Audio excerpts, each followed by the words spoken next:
Fucking closet with a spider.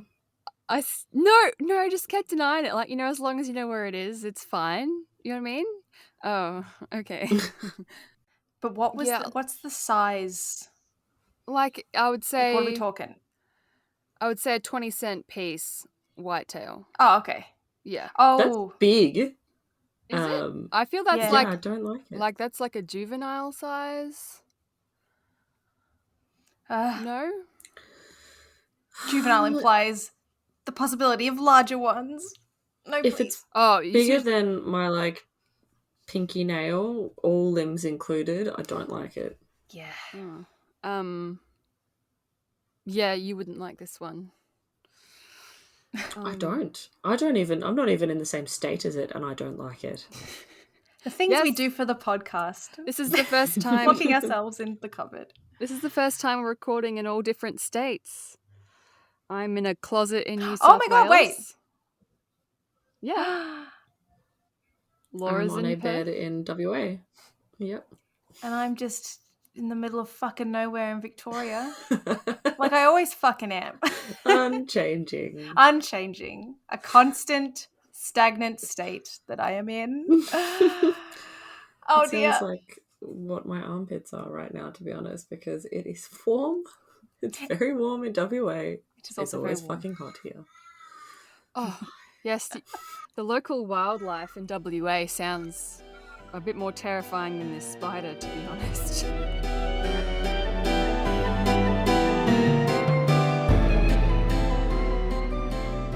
Welcome, listeners, to the Wyrd Sisters, a podcast about the blessed, the bizarre, and all the things you are happier not knowing about, like spiders in cupboards and swampy armpits. My name is Tay, and I am the bowl of Christmas porridge that may just save your life. My name is Laura. I am the 3-foot-long swinging dick. Oh. Okay. Beautiful. And I am Lacey, an escaped mental patient with a hook for a hand. Oh, yep. You brought back a lot of 90s nostalgia just now. Thank you. Yep, you're welcome. I like it. Porridge, escape mental patients, and just fucking dicks. Phalluses. There's been a lot of phalluses in my life lately when it comes to my uni, just because, like, and even just last night I was trying to watch Love, Death and Robots, and there was like a dick a minute, just constantly everywhere. Yeah.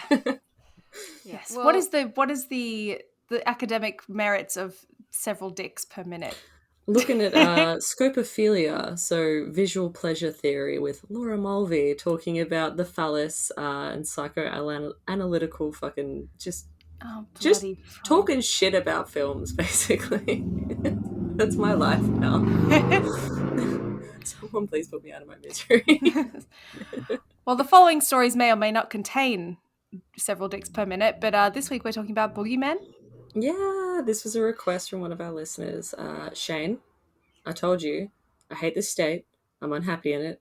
I'm constantly sweaty, but this is for you, so stop trying to get your boys on me. Thank you, Shane. Did I tell you that after the podcast episode, I can't remember which one it was, that I bagged out WA, which I'm allowed to do because I'm from here. I got, like, for a week from Shane, who is my sister's fiance, like raps about how great WA is, like long raps, really, really long. Perth's number one hype man. Yeah. Like, and they were quite good. I didn't want to say that anywhere where it's recorded, but I was impressed with the dedication. Drop the SoundCloud link. Exactly. Where's the Spotify release? The premiere on YouTube. Drop it. But anyway, so this is actually also I decided to do one that he recommended for my boogeyman, which is the Tikolosh. Ooh. I don't know what that is. I don't know. No, neither did I. Lacey's making concerned noises. You sound like you might know about this. No, I'm still trying to find the spider, but also listening and engaging with the content. You have a bigger brain than me. You can do these things at once. I'm excited. Okay, well, anyway, enjoy hunting down that spider while I tell you about this Zulu boogeyman.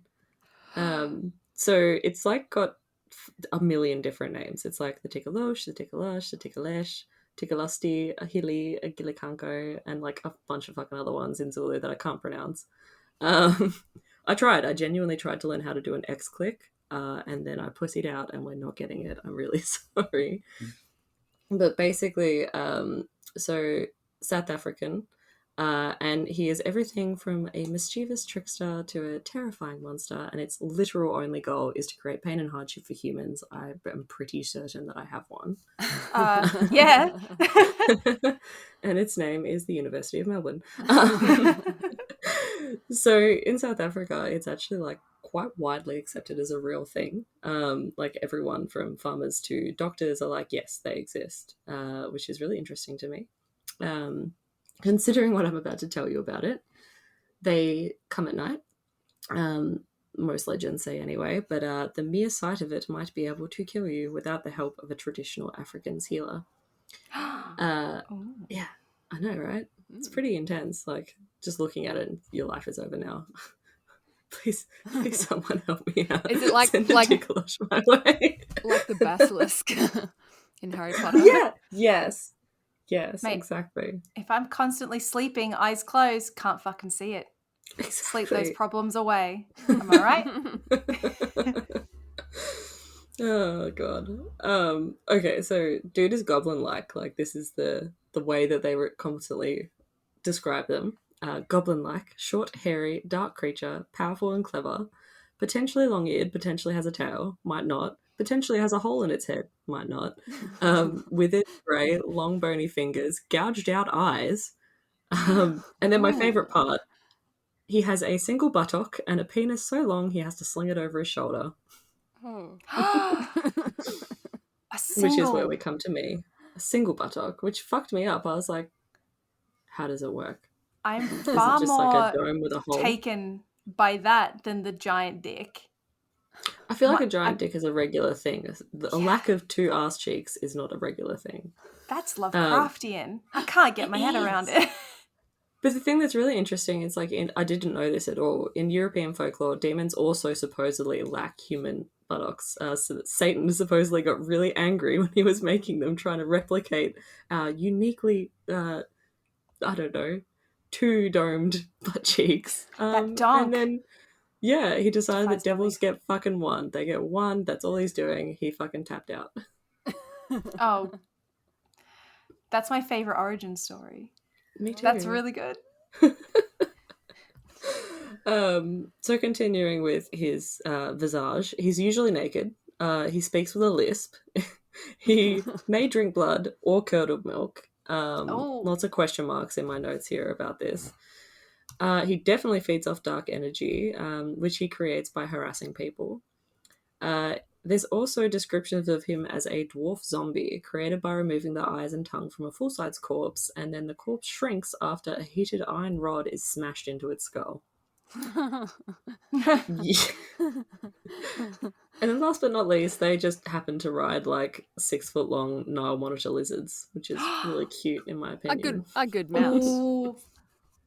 I love that. Yeah, Yes, exactly. please.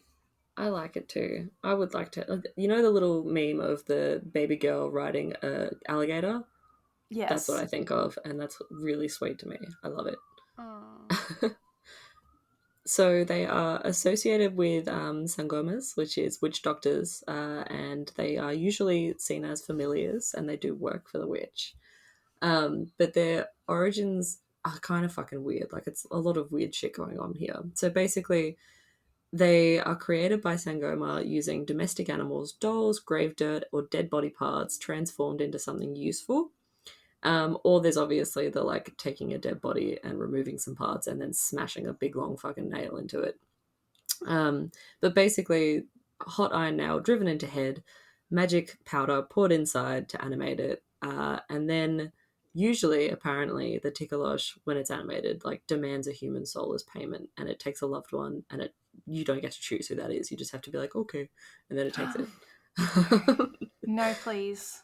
Yeah, exactly. And sometimes that may actually be the witch doctor themselves, which I thought was really interesting. So, like, if the witch doctor doesn't love anyone and they only really are quite narcissistic, it'll be like, I'm just going to take your soul then. Oof. Fair enough. Right? Love. It's kind of cool. Love that. I was into it. Love it. So there's no loophole. You can't fuck around and be like, I love nothing. Like the big emo that so many of us are.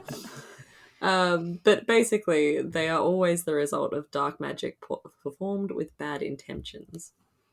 They wear a charm or they eat a pebble that makes them all but invisible to everyone except children and their witch doctor associate. But you can't look at it. Like, if you're a little kid and you see this thing, you have to basically pretend it's not there and you can't talk to it, because otherwise it will literally be like, aha, and deviate from whatever it's meant to be doing, what it was told to be doing, and just start fucking with you. Like, just all day. Which I thought was really amusing, because, like, if everyone in South Africa, well, not everyone, but a lot of people in South Africa believe in this, then, like, fuck, you could just have a great time. You're, like, walking home from school and you just fall over and start convulsing. You're like, the Tikolosh has me. People, I would be an asshole. I would be that kid who's just, like, fucks around, cries wolf, and then one day ends up actually getting axed by a Tikolosh. Oh. The girl who cried Tikolosh. Exactly. Perfect. So this was really fucking cool. So lore has it that the victims experience unusual dreams. Occasionally they're nightmares, but most often, basically, you have amazing, really romantic, hot dreams that distract you from the hairy fucking goblin climbing onto your bed to eat your energy. This is a really sexy dream. Waking up Really feeling real sexy drained dream. after. Yeah, so if you've had a wet dream lately, how you feeling? Are you okay? Because maybe it's been consumed from you. So there's ways to kill it.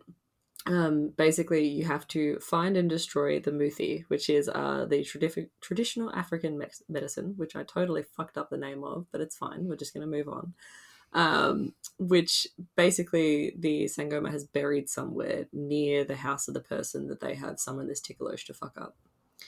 There is, like, they kind of had some origins of, like, why people created this demon.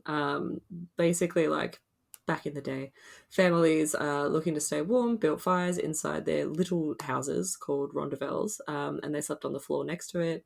Carbon monoxide from the fire suffocated them in the night, and they blamed it on the Tikolosh, which is small. So basically, like, the way that it works, though, carbon monoxide does not work the way that people thought it worked when they tried to make up this explanation for it.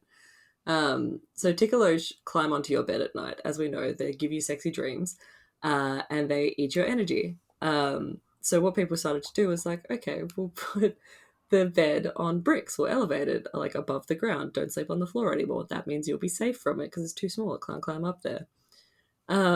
Which did not work. But basically, so like, a lot of people living in South Africa were sleeping on elevated beds, and scientists were like, oh, carbon monoxide poisoning. That's what they will, like, use as an explanation of why people died in the night in their homes. And then why people who had their bed elevated or were sleeping sat up lived. Except for the fact that carbon monoxide is not heavier than air, which is what they were operating off at the time. So they're like, oh, it's a blanket of carbon monoxide on the floor. If you're elevated on a bed, you're fine. So that's why some people lived, some people died. That's not actually true. That's not how it works. Carbon monoxide is lighter than air, so it gets everywhere in your little house. So who knows why it exists, why we made it up. It's just for fun, I guess.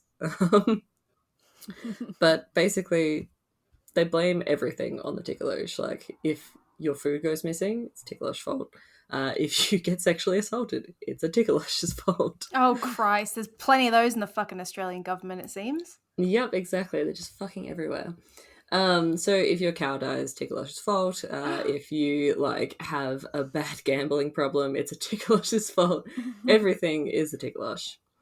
I will say here that I want to give a trigger warning, because some of the things I'm about to talk about are actually related to sexual assault. So if that's not for you, that's cool. Tap out, probably only for 5 minutes, and then you can come back and we will wrap up. But basically, there's, on at least one occasion, like, material evidence has been offered to substantiate the legend.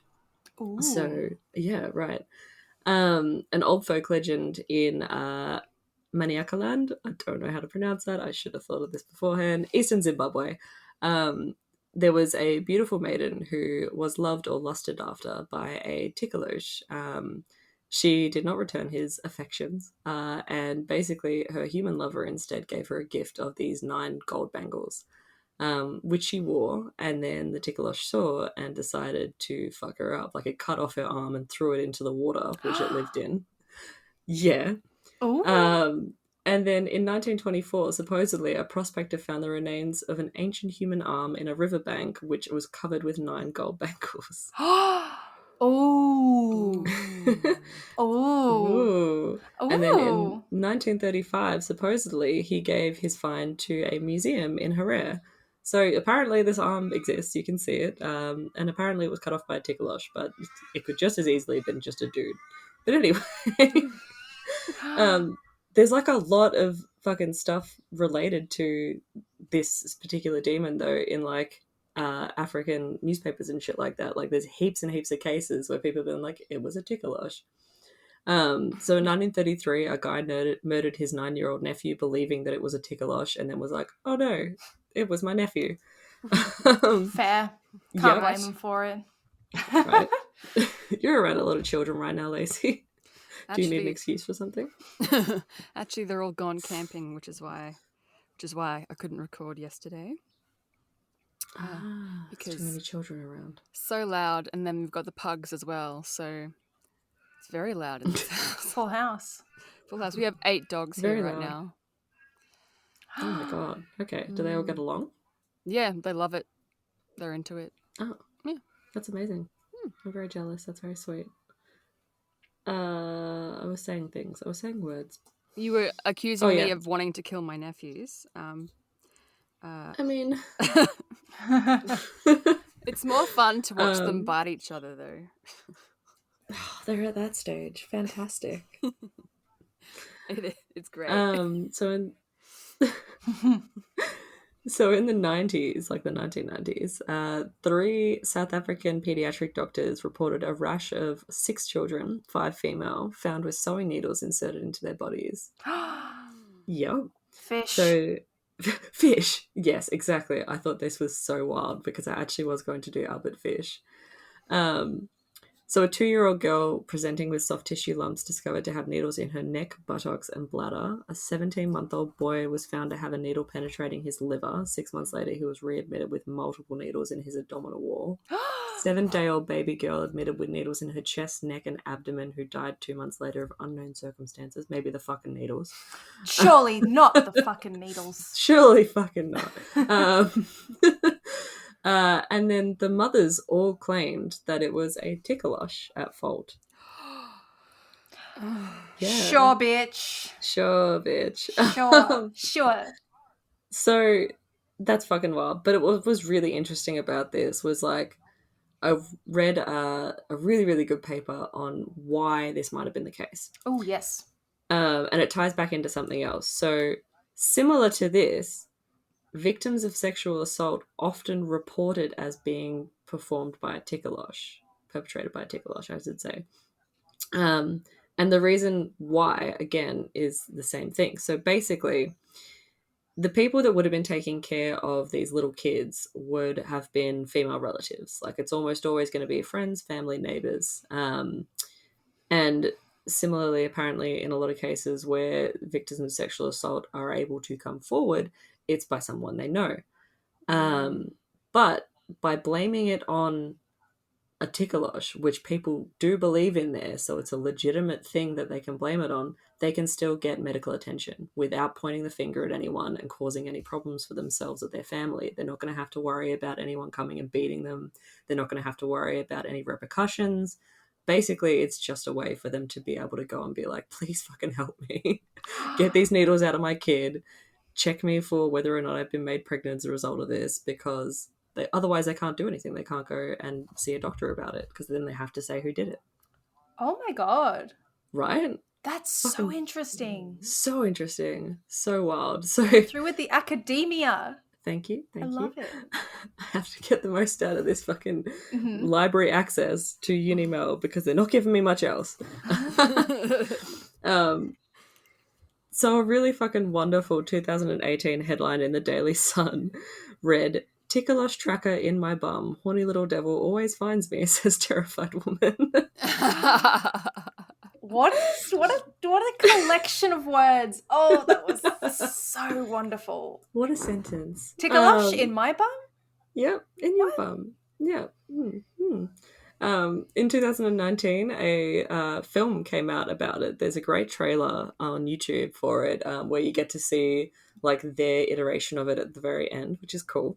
It looked kind of interesting, especially considering like the budget that I can see that they're working with. I liked it. And then to close up, just two last little things. So this year, 2021, January, there was an article that came out with Tikolosh with giant manhood spotted at Ngozi mine. Yeah. So apparently at this mine there were women waking up exhausted with wetness between their legs. Oh dear. Yup. So apparently, and I've taken all of this from the article because I could not have said this better. It was so good. I was in hysterics reading most of this article, but also very sad because the implications that are there kind of suck.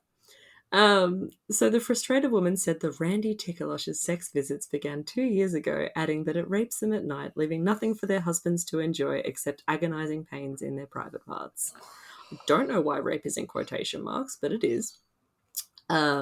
Almost every night when I am sleeping, I feel like I am having sex, and when I wake up, I find myself wet between the legs. That has affected my marriage because each time I try to have sex with my husband, I am never satisfied. Okay. So apparently the camp's going to hire a prophet to get rid of the Tikolosh, because witch doctors are also the way to get rid of them, apparently. So beginnings and ends. Yeah. And they think it's a full circle. They think it belongs to someone in the camp who wants to boost their business, or it was dumped by someone who was just like, I'm fucking tired of this Tikolosh, and just left it there. It's not a stray dog. I know. Well, what else do you do with them, really? Oh, true. Oh, my Lord. There's so much to unpack here. There's so much going on, right? Oh, my Lord. It's fucked up. And then last little bit tidbits. So they have made their way into other like pop culture, which is really cool. In the Pathfinder RPG, they are present there. They're little water sprites.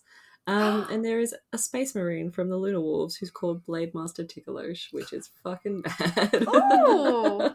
I wonder if he has a 3-foot long dick.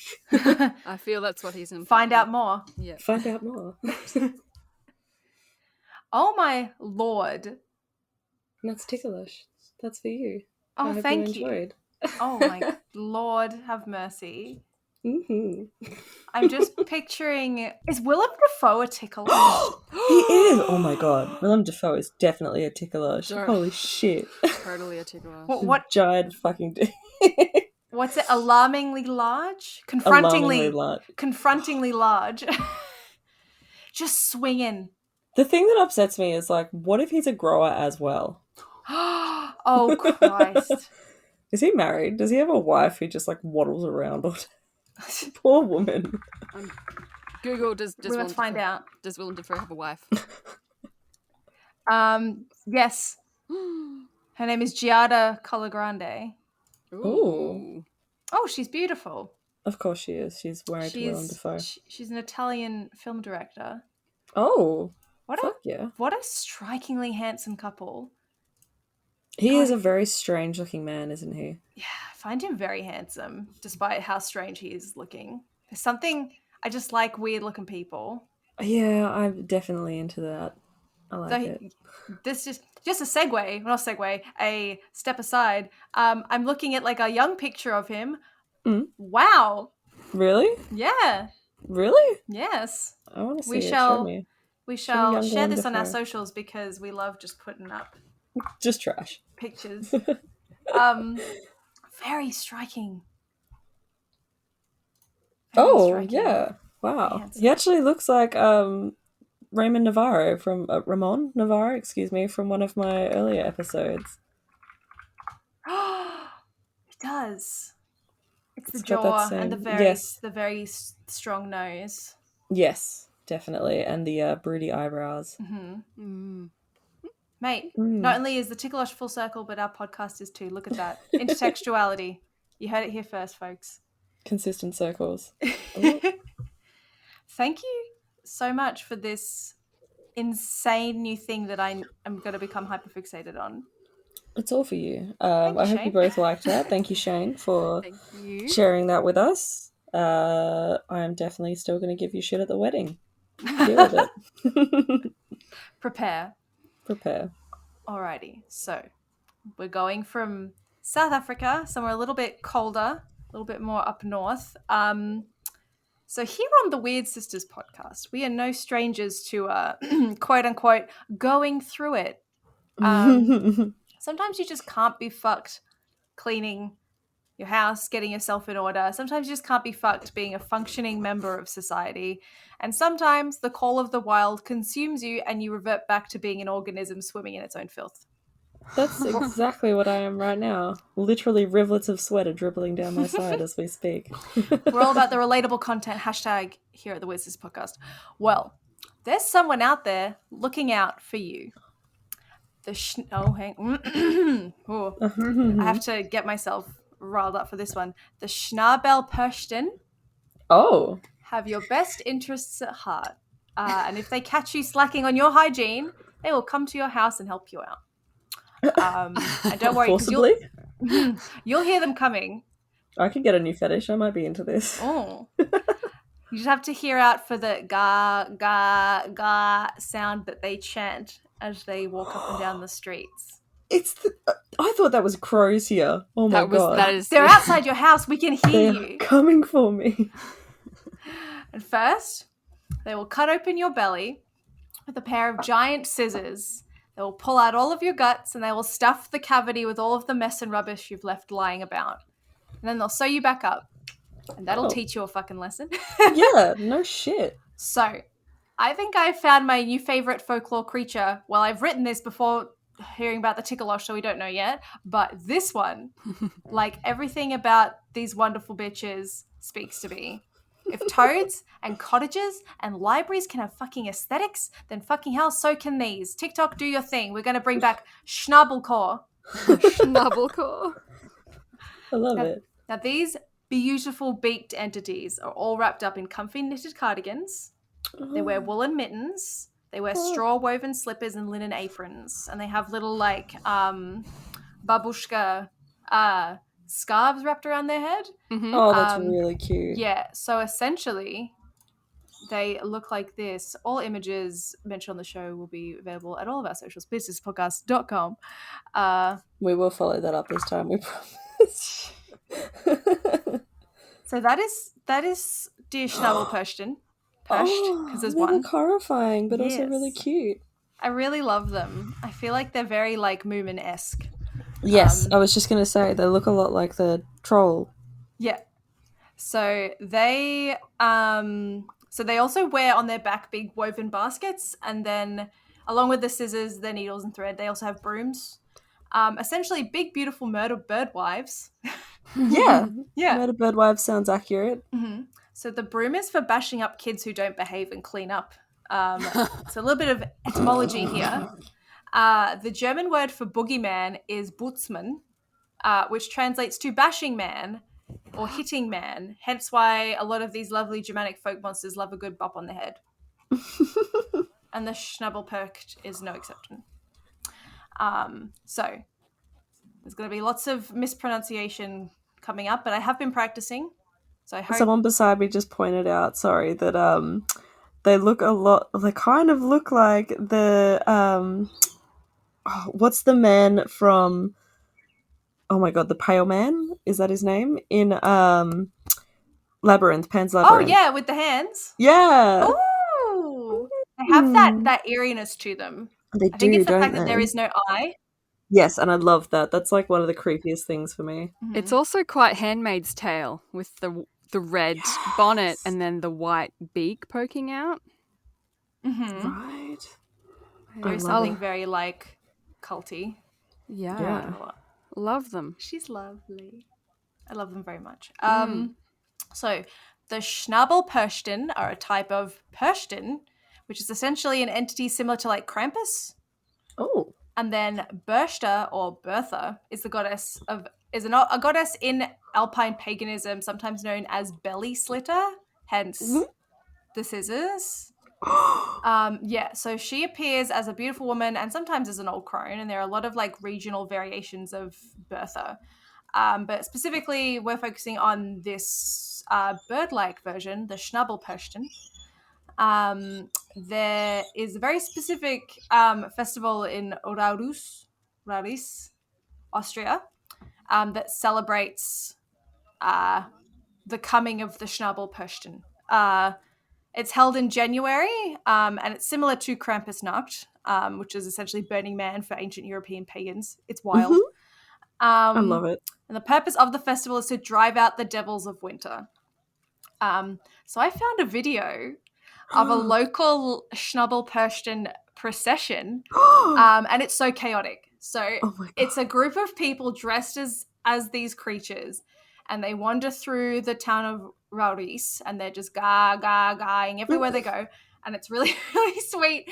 And then at the end, one of them just opens their beak, sinks a tinny, punches a dart, closes the beak, and disappears back outside into the snow. It's so fucking funny. It's amazing. It's 100% that good pagan shit, and I'm here for it. It's so European. I want that to be my future. Mm-hmm. I found my new calling. I'm dropping out of uni to become Schnabelpercht. Now, there are a few ways of keeping these boogie ladies out of your house, besides cleaning up, which we're not going to go into or bother discussing because no one's going to clean up, let's be fair. Fuck that. No, please. One is to leave out offerings of food. So one such type is a porridge that is traditionally eaten as a family on the 12th night, which is like the 12th night of Christmas. But don't forget to set aside a bowl for your local Schnabelpercht, because if you don't, they will cut open your belly. So it's kind of like leaving out cookies for Santa. If the porridge shows signs of being eaten the next day, it's a good omen for the coming year.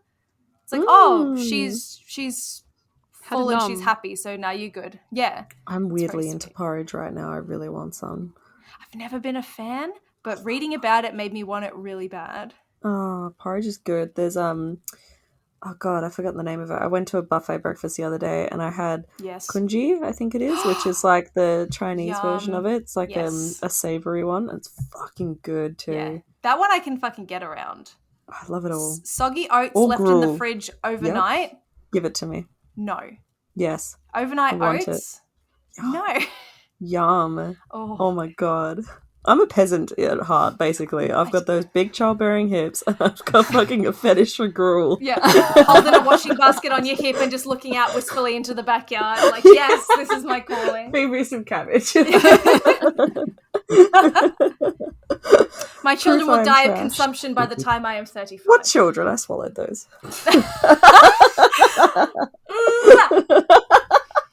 There'll be nothing left for the Schnabelpercht to cut up because there are no children around. Exactly. Bertha actually takes children that haven't been baptized. She takes them from their homes and she has like a procession of ghost children that follow her wherever she goes. Yeah. That's fucking cool. Because this is like European folklore is just so balls to the wall. Yeah. So somewhat benevolent, but not quite, bird crone who snips you up if you're a messy gremlin, essentially. I love that about a lot of European deities. There's a lot of ones that are like fucking hardcore, but also they can be like, you know what? You're all right. You get to have this nice thing and I'll be kind to you. But also, if you fucking put the fire out at the wrong time, I'm literally going to come and drag your entrails out through your asshole. 100%. And I'm here for it. And I like it. And now a question for both of you and for any listeners at home, please hit us up on our socials. If you were to fall victim to a Schnabelpercht, what objects around you would they stuff inside your bloody husk? Like around me right now? Yeah, what's around you? What kind of messy secrets are we all hiding? Let's shove them in our bellies. Oh God, some things I can't mention on this podcast because my family listens to it. Well, my sister, and she'll give me shit. Right now, I guess maybe 30 years worth of towels, a Dyson Absolute, a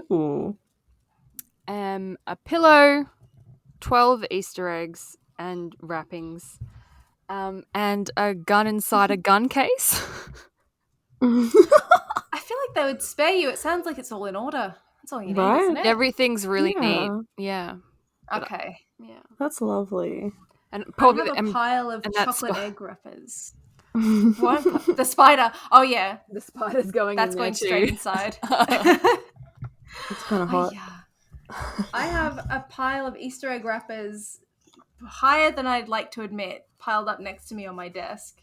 That might go. Plus, like exercise books from like my certificate Oh. that I definitely don't need, but I'm still hanging on to. Plus, the boxes for several appliances we no longer own. Yeah, you're definitely getting fucked up. Yeah. Getting absolutely I shredded. would be just filled with 40k figurines. A whole army inside your tummy. Inside my wee tum, inside my guts. And then books, a candle, a PlayStation controller, and a coffee cup. Right? I feel like that's the winner. Yeah, yeah, That's I just think all so things too. I like. I'm surrounded by good things right now. Wonderful. Well, that is the tale of the Schnabelperchten. I hope that's inspired anyone at home to clean up, should they have not done so in a while. It hasn't worked on me. I would rather one of these lovely ladies come and ga me out into the snow, but that's just me. Hell yeah, gaga me out. I loved that. That was really cool. I had a very fun time learning. Yes. We probably should have saved yours for the end because mine's about to get sad. Let's Of course do it fucking is. Yes. Who's presenting it? Oh, it's Lacey. Oh, we're gonna be miserable. What a fucking surprise. Take us I love down to the Paradise City where everything is sad and the stories are fucked Gritty. up. Yeah, Gritty. Okie I love dokie, it. guys. Oh, this is such a great topic. I had so much fun. Yes. Okay, Oh, good. so on Staten Island, Cropsey was just a bedtime story that parents would tell their children to frighten them into being good. Did you have those as kids? You know, like, do this or somebody will come and kill you, that kind of thing? No, No, my not parents were really. weird. They spoke to me like an adult, so they basically were like, do this or you'll suffer from existential dread and a lack of direction in your life, and that's really fucked me up. Being 7 and having your parents explain why you're going to be a failure is something to contend with. So, children on Staten Island had be home before dark or Cropsey will get you. If you don't go to bed on time, Cropsey will drag you underneath your bed and into hell, or, whatever. Around campfires, Boy Scouts would swap stories of Cropsey while toasting marshmallows, and teenagers would dare each other to go into the abandoned ruins of the mental asylum to entice Cropsey out of his lair. Cropsey, the boogeyman of Staten Island, could be anywhere waiting to strike. All right, so in my research, I found sort of like 2 main variations of Cropsey. Yes, please. So variation 1 is Cropsey is an escaped mental patient with a hook for a hand who hunts children, drags them back into his tunnel system that lies in the abandoned ruins of a mental hospital. I hate that. We hate Yep. that. And then variation 2 is like, Cropsey was like a really well-respectable, like suburban dad kind of vibe, called George Cropsey, who goes insane Daddy George after a prank goes wrong and leaves him disfigured, and he begins killing unsuspecting summer campers with an axe. This particular variation inspired the cult classic 1980s slasher movie The Burning, which is quite, it's shitty, but it's good. A lot of them were, though. Yeah. So all of these like little tidbits from the variations actually have a lot of truth to them. So the location, the location on Staten Island that legend always takes place in is called the Green Belt. So it's an area of 365 acres of dense parkland that contains a Boy Scout camp, the abandoned ruins of the Seaview TB Hospital with its morgue and cemetery, and the Willowbrook State School. So, okay, so that place is fucking haunted as shit. All right. Yeah. So, the mental hospital is kind of what the Willowbrook State School was. It's really, really fucked, actually. It's an institution for mentally and physically handicapped children, or it was back in the day. So children there would, if, parents couldn't handle it or they'd been surrendered to the state because of their disabilities, they weren't, insane. They were just disabled. Like you'd have people there who just had cerebral palsy. That's it. So the children there were subjected to rampant sexual abuse, physical punishments, Oh God, severe overcrowding, which led to unsanitary conditions. So in 1972, an amazing journalist called Geraldo Riviera was contacted by a member of staff who was like, "You've got to see the conditions that these children live in every day." And this doctor snuck him into the hospital, and they did an expose and filmed inside the state school. It's really bad. Like, I look up, I see terrible shit on Reddit like every day. This is terrible. This is really, really, really bad. So if you go to look up the footage, just be warned. That's all I'll say about that. There was an episode of Ghost Adventures on that, I swear. Yeah. I think I've heard of this before as well. I think the footage. I think Asylum on American Horror Story was based on this. Yeah. Yes. Yeah. So Willowbrook, it caused national outrage, but it still took 10 years before the school finally closed. Naturally. Some patients were moved to other institutions, ones that were institutionalized, basically. Some were adopted out. But others were left to fend for themselves. So basically just kicked out of the building and they had nothing to do.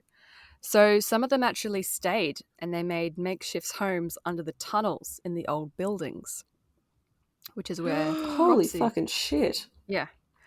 So all of that background stuff, it comes into play with the actual legend. But... Dun, dun, dun, dun.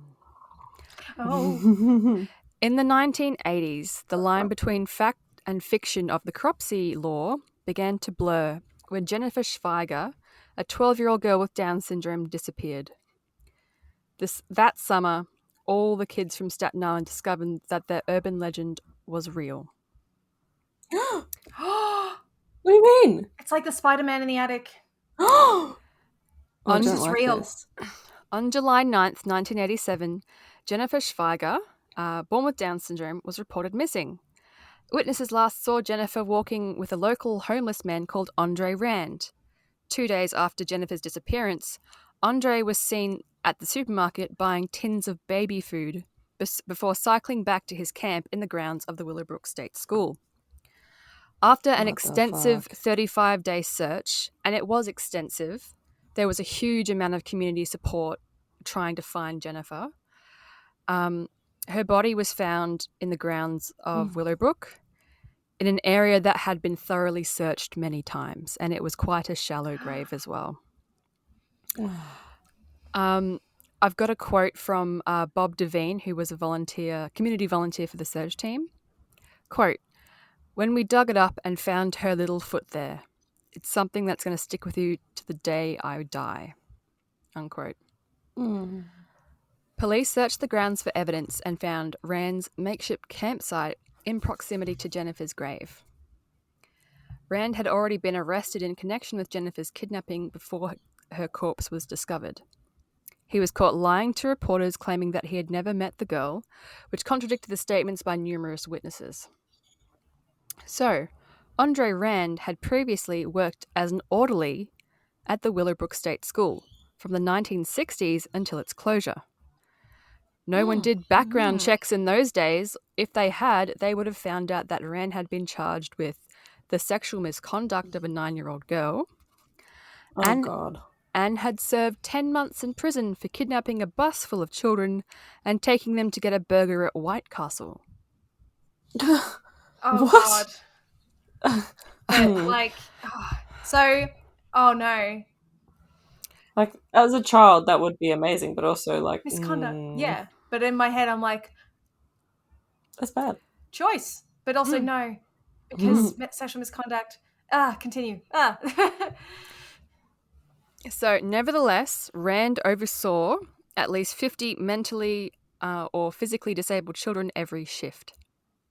It is unknown it was unknown if Rand was already mentally ill before he started at Willowbrook, but by the end of his employment, his mental state was probably comparable to that of his patients. Like, it was really bad, guys. But also, that his employment at Willowbrook is kind of... how do I say this? We can't prove that he didn't do stuff to the children there. Yeah. Okay. Right. Yeah. And it's not like any of them would have been believed if they complained. So... Right. Doesn't sound like they were keeping great records. No, they weren't keeping great practices at all. So after Jennifer's murder, Staten Island police decided to look back through the unsolved disappearances for anything similar, because this guy had been living there since the 60s, you know. And when they looked back, his name appeared as a person of interest about several disappearances of 4 other children, all with varying mental disabilities. Oh, fucking for hell. fuck's sake. So, in 1972, 5-year-old Alice Piervia? 5-year-old Alice vanished after her brother and her were playing in the lobby of a building on the island. He turned around for a minute, looked back, and she was gone. Alice was seen with Rand after she had disappeared from the lobby, but because her body was never found, they couldn't link him to anything. So she's still missing. In 1981, 7-year-old Holly Ann Hughes did not return home after going to buy a bar of soap at the local bar, like a milk bar. Andre Rand pulled up to Holly and her friend, pulled Holly into his Volkswagen, and drove off with her. Oh, okay. Okay. When her parents filed the missing persons report, the search was issued, and when questioned, several eyewitnesses reporting seeing Holly with Rand, and there was nothing to convict him, and she was never seen again. Oh my God. Nothing to convict him with? No. Yeah, it's fine to grab kids and pull them into your car, didn't you know? Oh. That's cool. I'm fine with that. In 1983, an intellectually disabled 11-year-old Tyre Jackson was reported missing after her mother sent her to purchase food and she did not return. She was last seen exiting the Mariners Harbour Motel on Staten Island in August. This was 12 days after Rand had been released from prison from kidnapping those other kids. He was questioned, but no charges were brought with that one, and her body was never found. And then in 1984, Hank Gaffario was reported missing after he did not return home one night. Now, Hank had a very, very low IQ in probably the 70s. He was 22, but probably had an IQ of somebody 15, 14. He was last seen at a local diner eating with Rand in the early morning hours, and his body has never been found. So, oh my God. With Jennifer's case, because of the lack of physical evidence, the jury for Rand's case could not deliver a verdict on the murder charge because there wasn't enough. But they could find him guilty of kidnapping, and he received 25 years in prison. So Rand would have been eligible for parole in 2008, but in 2004... He died. So he died. New evidence came to light linking him to the disappearance of Holly Ann Hughes. A fellow inmate took notes with Rand, in which he described the abduction of the girl. Rand was convicted on a second kidnapping charge, which carried another 25. Which carried another 25-year sentence. So he'll Good. be 93 years fuck that old dude. when he's eligible for parole in 2037.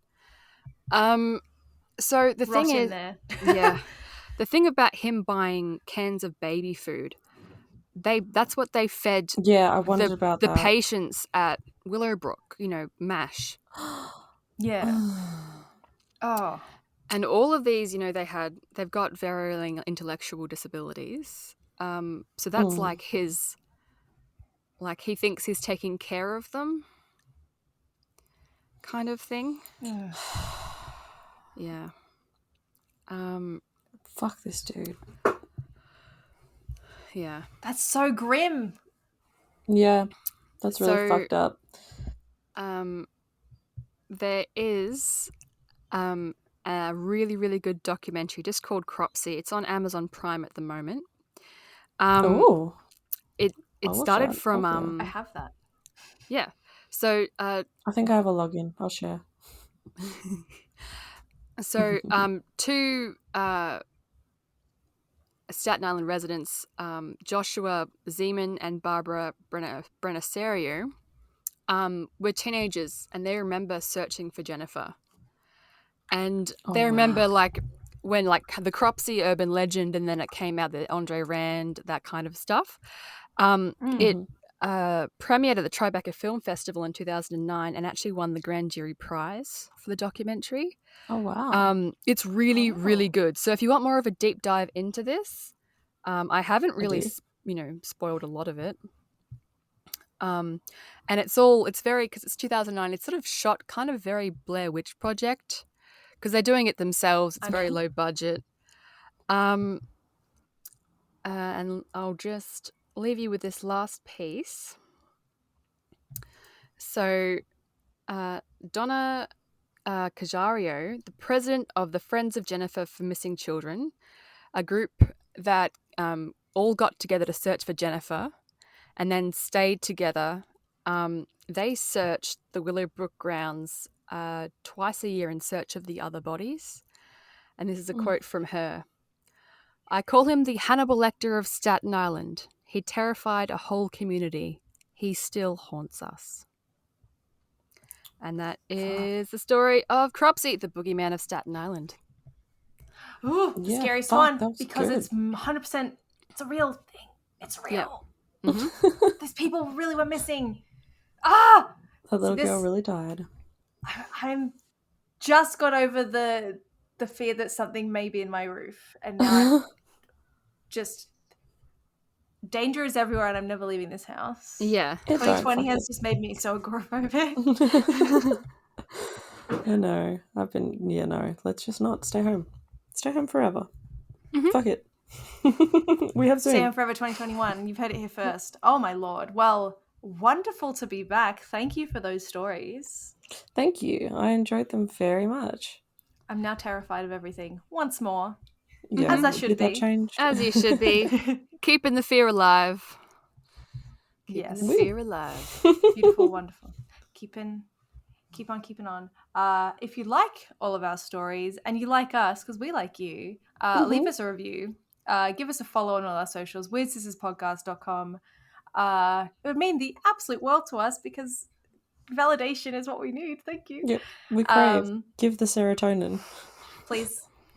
A crumb of serotonin, please.